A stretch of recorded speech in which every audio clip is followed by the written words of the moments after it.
Seja bem-vindo, veja nesta edição.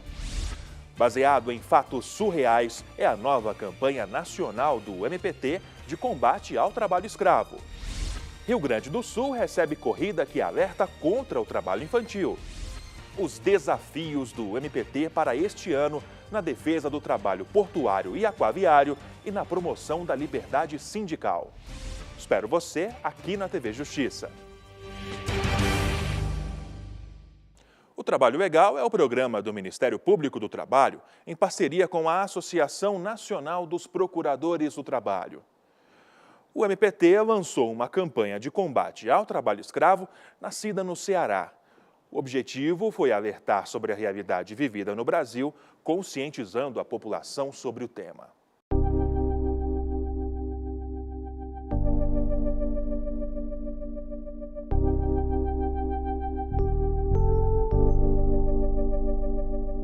Imagens de trabalhadores explorados de forma surreal em condições degradantes de norte a sul do país.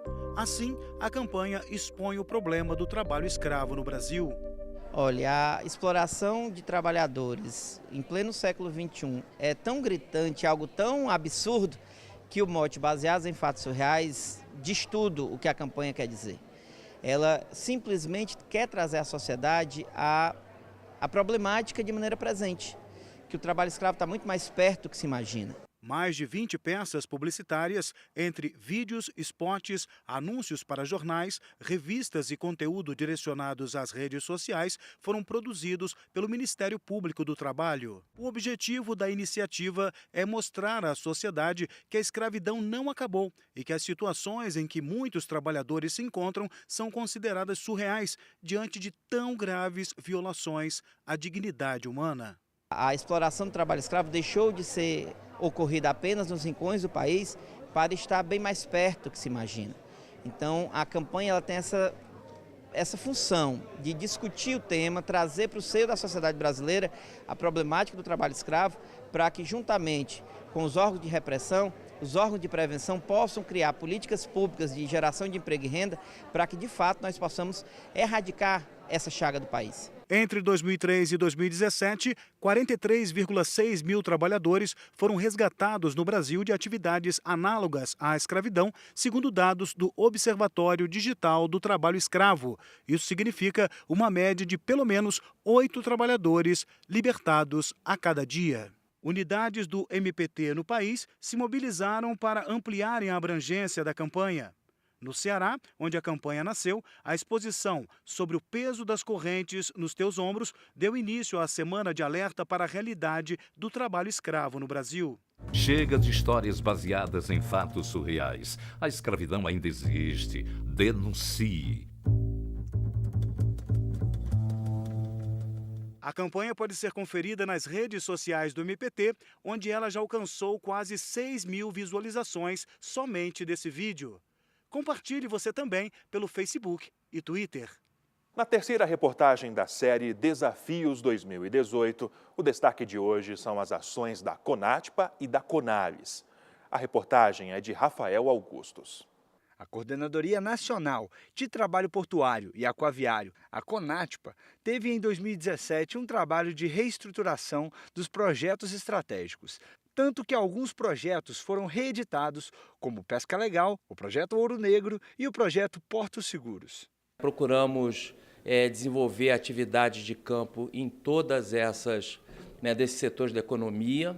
Também desenvolvemos um trabalho com a criação de um grupo de trabalho sobre navios de cruzeiros, que é um setor estratégico. E desenvolvemos algumas atividades como fiscalização junto com outros órgãos institucionais, outros órgãos parceiros nas plataformas de petróleo. Isso tem trazido uma adequação das plataformas, sobretudo na questão do meio ambiente do trabalho. Na área da pesca, nós temos criado um diálogo com as organizações sociais, com os maiores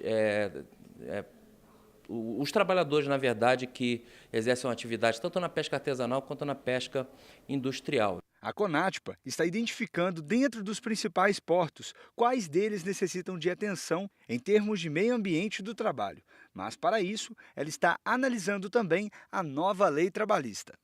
O nosso principal desafio, né, tanto da coordenadoria quanto do Ministério Público do Trabalho como um todo, é verificar quais são os impactos que a Lei 13.467, né, a chamada Reforma Trabalhista de 2017, pode ter no setor portuário e no setor aquaviário, que possuem normas bastante específicas, né, e que a gente ainda está fazendo todo um levantamento, né, do que pode ser impactado nesses setores em função, né, da reforma trabalhista. Me parece que essa, né, é um dos principais desafios que nós vamos ter daqui para frente.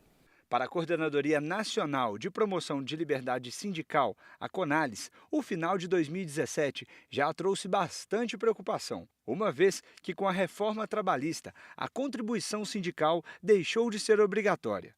Mesmo com essa preocupação na transição para 2018, o coordenador nacional da CONALES avalia a atuação da coordenadoria como produtiva ao longo do ano. Nós intensificamos os contatos com vários atores sociais do campo, do mundo do trabalho, como com os magistrados trabalhistas, como as centrais sindicais, confederações de trabalhadores, federações de trabalhadores e até mesmo sindicatos, né? Participamos de vários eventos, né, relacionados às temáticas da liberdade sindical e também da reforma trabalhista, como participamos de atividades no Congresso Nacional, como participamos de audiências públicas e etc. Né? Nós também tivemos esse ano a primeira atividade relacionada ao Maio Lilás. O que é o Maio Lilás? Nós separamos o mês de maio para a gente fazer uma promoção da liberdade sindical, uma discussão da liberdade sindical.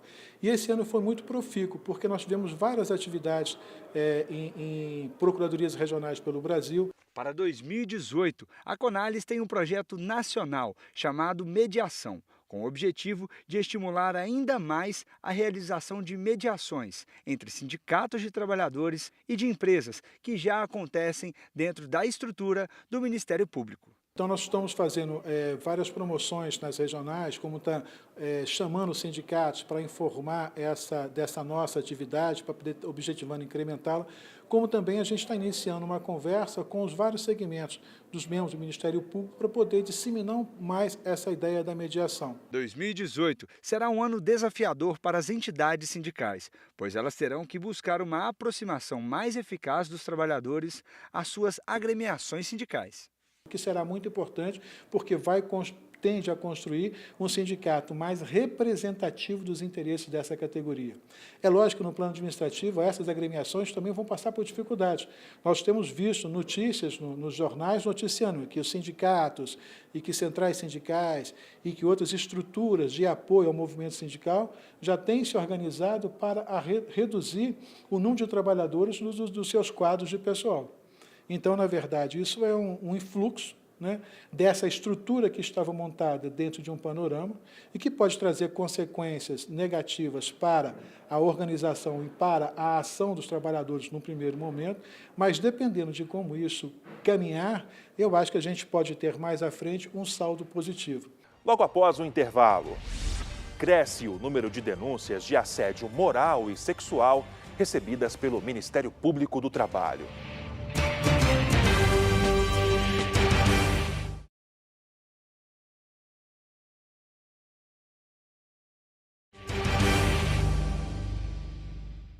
A cada dia aumenta o número de denúncias recebidas pelo Ministério Público do Trabalho sobre assédio moral e sexual.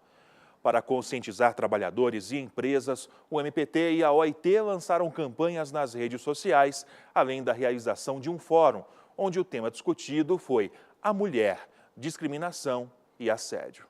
Em 2017, o assédio sexual ganhou destaque na imprensa mundial, depois que grandes nomes do cinema internacional e da televisão brasileira foram acusados do crime.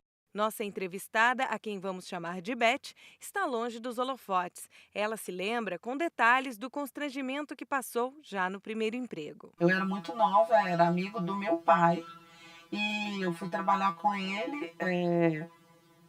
Era uma clínica que vendia produtos naturais.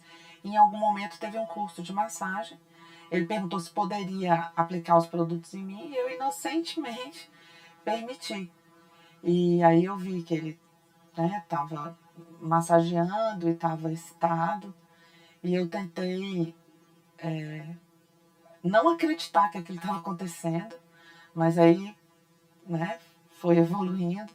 E eu consegui pedir para ir ao banheiro, e fui embora. Além de irregularidade trabalhista, o assédio sexual é crime com pena de 3 meses a 1 ano de detenção ou multa para o transgressor, conforme o artigo 146 do Código Penal. Para conscientizar trabalhadoras, trabalhadores e empresas a respeito da prática, o MPT e a OIT lançaram campanha nas redes sociais que pede: guarde as provas, não se cale, denuncie. Uma série de 6 vídeos apresentados pela primeira vez durante o Fórum Mulher, Discriminação e Assédio, realizado na Procuradoria-Geral do Trabalho, em Brasília. O objetivo dos vídeos é justamente conscientizar as pessoas, do conceito, das atitudes, das práticas abusivas que constituem assédio sexual, fornecer às pessoas elementos para que elas saibam quais provas elas precisam guardar para comprovação dessa prática lesiva. E também que as pessoas se conscientizem de que esse tipo de prática, ele afeta a todos do ambiente de trabalho. Após o constrangimento e para evitar o confronto com o agressor e com a própria família, Beth tomou uma decisão. Daí no outro dia eu liguei e falei, olha, eu não vou trabalhar mais com você. Aí ele ainda teve coragem de falar assim, mas e as massagens? Muitas dessas mulheres acabam não ascendendo nos postos por conta do assédio no trabalho, acabam saindo do trabalho por conta da violência do assédio no trabalho e outras situações também que são muito graves, que essas mulheres diminuem a sua produtividade, porque elas sofrem tanta violência e assédio psicológico e emocional no trabalho, que a capacidade dela de produzir no trabalho também é reduzida. Casos como o de Beth não são raros. Entre 2012 e 2017, o número de denúncias recebidas pelo MPT sobre assédio sexual passou de 165 para 340. Mas, apesar do crescimento de 106%, nem todos chegam a denunciar. A denúncia ela pode ser feita ao Ministério Público do Trabalho, existem então canais de comunicação fáceis, na internet. Pode também o trabalhador ou a trabalhadora ir pessoalmente ao Ministério Público do Trabalho, mas o mais importante é que a mulher vítima da violência, eu digo a mulher porque ela é realmente a grande vítima da violência do assédio sexual, porque está no contexto de violência de gênero, tenha coragem, empodere-se, junte as testemunhas, colha as provas, ou seja, não fuja da denúncia. Por quê? Porque esse fato pode ter ocorrido com a vítima naquele momento, mas pode acontecer inclusive com outras. Além de debater o assédio sexual, o MPT também realizou um fórum para discutir o assédio moral no ambiente de trabalho. Segundo o MPT, entre 2004 e 2009, os casos de assédio moral no trabalho aumentaram mais de 700% em pelo menos 3 estados brasileiros. No Rio de Janeiro, a alta foi de 723%. O número de queixas subiu de 17 para 140. Já em São Paulo, os casos aumentaram em 865%. As queixas foram de 23 para 222. Nós temos uma política, que é a política de prevenção e enfrentamento do assédio moral, sexual e da discriminação no âmbito do MPT. Porque o Ministério Público do Trabalho cobra isso das empresas, investiga o assédio moral, sexual e discriminação nas empresas. Mas o Ministério Público do Trabalho quer ter um olhar também interno, porque ele também é responsável por um ambiente de trabalho sadio. Para que o assédio moral seja caracterizado, é preciso que as investidas do agressor sejam frequentes, exatamente como ocorria com Beth. As humilhações eram constantes e, com isso, a autoestima da profissional foi minada. Os problemas já não ficavam só no trabalho. A família também passou a vivenciar o drama que Beth enfrentava no emprego. Foi sofrimento, eu acabei ficando até doente, com tanto sofrimento. Eu desenvolvi um câncer de pulmão. As doenças mais frequentes são ligadas à emoção. Começa com psicossomático, ansiedade, insônia, depressão, tensão. E a continuidade disso aí vai levar a um problema físico, que pode inclusive levar a câncer. O médico explica que doenças emocionais podem enfraquecer o sistema imunológico, o que possibilita o aparecimento de outras patologias como gastrites, enxaquecas, infecções urinárias e doenças respiratórias. Ainda segundo ele, algumas medidas podem prevenir doenças relacionadas a um ambiente de trabalho que seja hostil. Começa, a princípio, falar, né? Falar, denunciar, falar para o superior à pessoa que está assediando, falar com os colegas, falar em casa, botar para fora. Falar, primeira coisa que fazer isso, e procurar um trabalho especializado, porque muitas vezes o assédio também faz a pessoa se sentir inútil, incompetente, e isso precisa de um apoio psicológico. A pessoa tem que alguém chegar e dar uma levantada na pessoa. Nossa entrevistada saiu da empresa, mas não acionou a justiça contra o gerente, pois sentia ter uma dívida de gratidão com o proprietário. Hoje, para uma pessoa que está passando por uma situação dessa e que não consegue sair do trabalho porque se sente dependente, o que você diria para essa pessoa? Saia correndo e não olha para trás, porque nada paga a sua paz. Sua paz não tem preço. E durante o Carnaval, o MPT também alertou para a problemática do trabalho infantil. A campanha Trabalho Infantil Não é Folia foi veiculada nas redes sociais.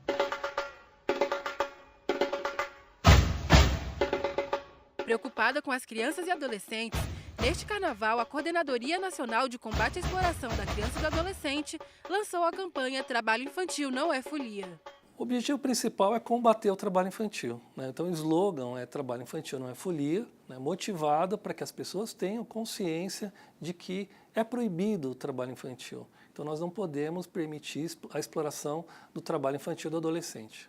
O vice-coordenador explica qual a origem da campanha, que tem como meta conscientizar a população sobre o tema. Bom, a campanha nasceu no município de São Paulo, através da nossa Procuradoria Regional do Trabalho, né, que desenvolveu uma atividade junto ao município de São Paulo de combater o trabalho infantil. Então, aconteceram várias reuniões, vários debates, e o município de São Paulo assumiu o compromisso de realizar a campanha, divulgar a campanha e colocar agentes de monitoramento e fiscalização durante as festas. São vários bairros, e os bairros existem as festas pré-carnaval, de carnaval, então existe muita movimentação nessa época. O procurador também explica por que a problemática do trabalho infantil é mais intensa nessa época do ano. Em virtude das festas, há aí uma mobilização de vendedores ambulantes e outras pessoas que acabam levando seus filhos de vizinho ou outros jovens que se aproximam, né, de modo que nós temos presenciado nos anos anteriores crianças e adolescentes vendendo bala, vendendo sorvete, fazendo outras atividades nos arredores das festas. E como a população pode ajudar? Não deve consumir ou adquirir produtos fornecido por crianças ou adolescentes. Essa é uma forma importante da gente ter um consumo consciente e combater o trabalho infantil. Mas, em segundo plano, ele pode denunciar no Ministério Público do Trabalho, no Ministério do Trabalho, nos conselhos tutelares e até nas prefeituras. Muitos municípios dispõem de serviço de assistência em que há um monitoramento nos arredores das festas. E aí eles podem fazer a abordagem e identificar e retirar a criança ou adolescente desse trabalho. Já, Maratona no Rio Grande do Sul divulga a campanha contra o trabalho infantil.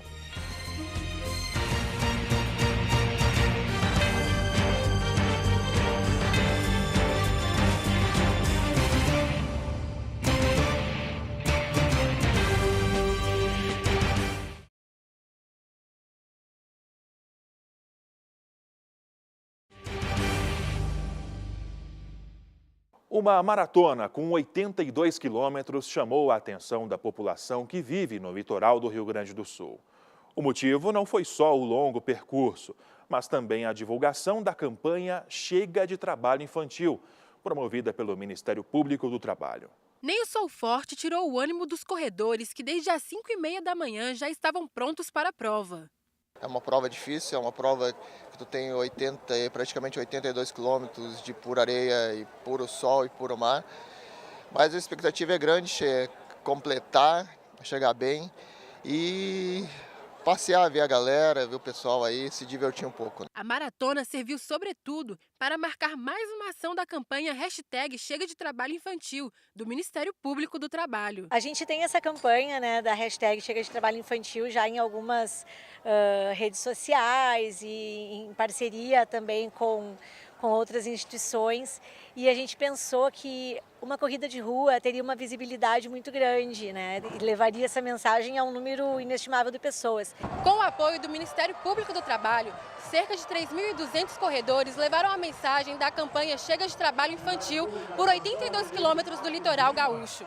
A 14ª Travessia Torres-Tramandaí, corrida tradicional que acontece todo ano no norte do Rio Grande do Sul, contou com a parceria da Coordenadoria Nacional de Combate à Exploração da Criança e do Adolescente. O casal de namorados formou dupla na corrida para defender a campanha, esperando ver cada vez mais crianças na escola, realizando atividades compatíveis com a sua idade.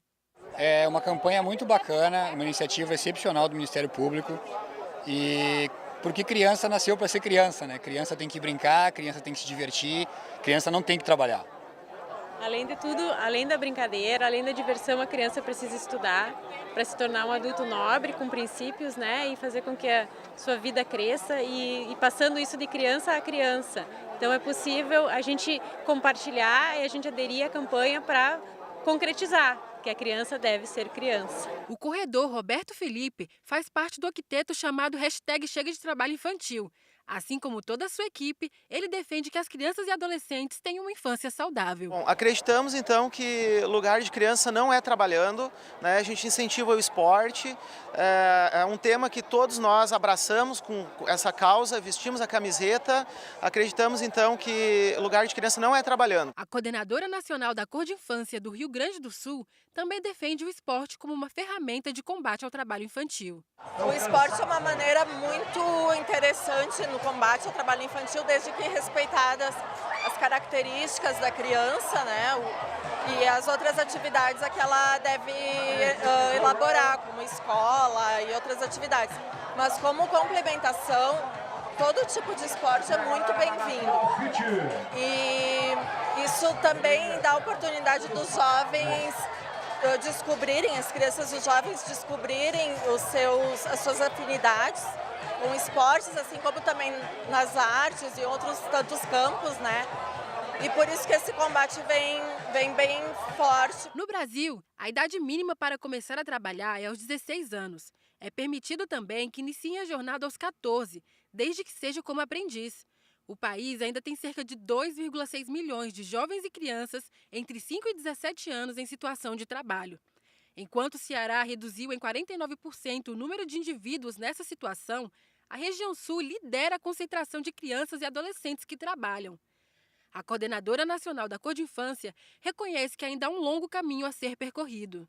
Embora a gente tenha conseguido alguns avanços importantes ao longo dos anos, nós temos ainda um caminho significativo para percorrer, né? A gente tem um número muito grande de crianças e adolescentes em situação de trabalho infantil, em situação de trabalho precoce, muitas em situação de trabalho insalubre, perigoso, muitas situações de acidente de trabalho envolvendo crianças e adolescentes. Então a gente tem ainda um percurso bem maior do que 82 quilômetros para chegar no nosso objetivo, que é a erradicação completa do trabalho infantil.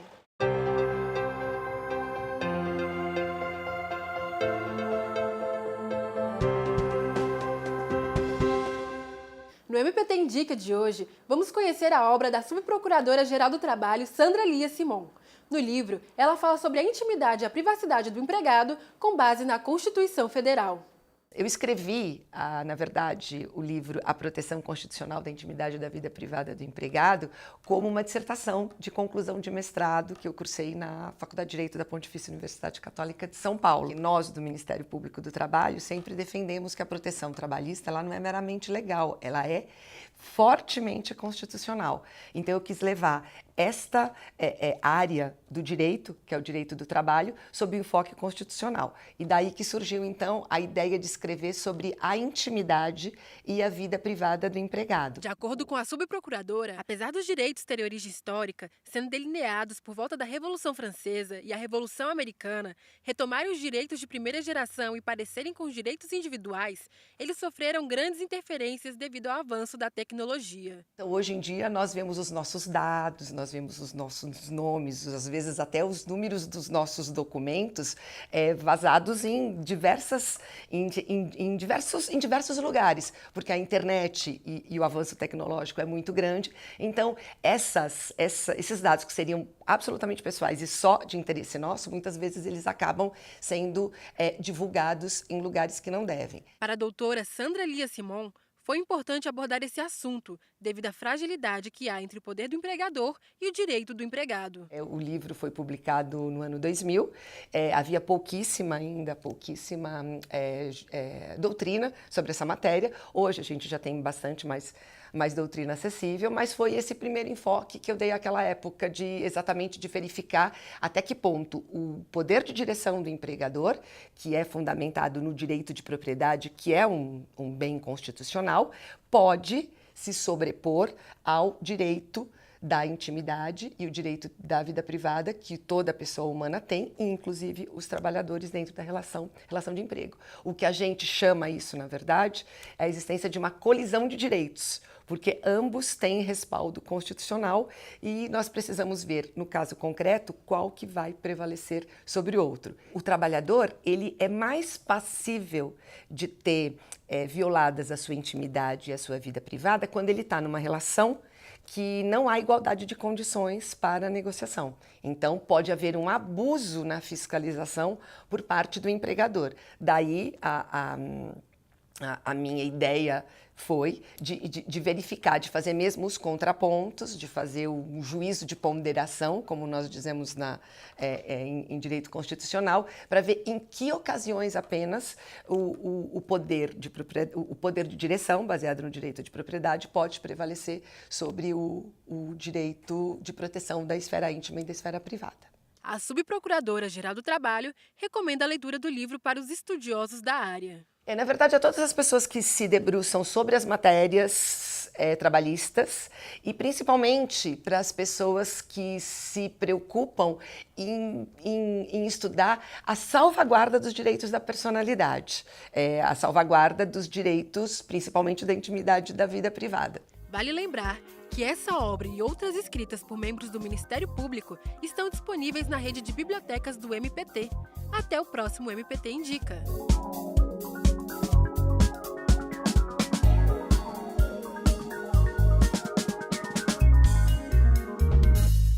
Esta edição vai ficando por aqui, mas antes de encerrar, lembro que sugestões de reportagem podem ser enviadas para trabalholegal.pautas@gmail.com.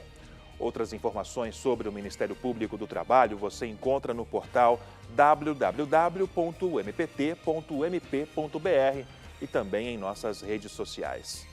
Obrigado pela companhia e até a próxima edição.